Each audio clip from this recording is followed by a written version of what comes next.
ayun, shout out lahat sa ating mga taga-suporta at yung ating mga kaidolan dyan. Magandang umaga sa inyo lahat, mga kaidolan. So ngayon, bilang isang content creator, ang kailangan natin ay magpasaya ng tao.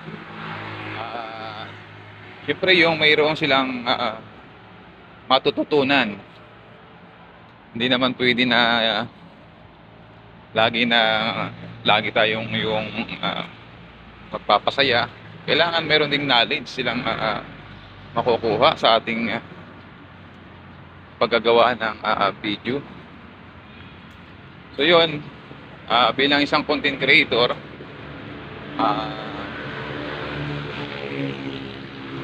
kailangan magpasaya lang.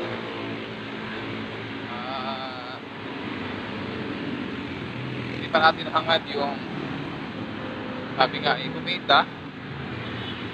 Kaya gumagawa tayo ng videos para sa mga taong kailangan ma-inspire sa ginagawa kong video. Kaya yun, maraming salamat sa inyo. Sa inyong lahat, mga kaidolan.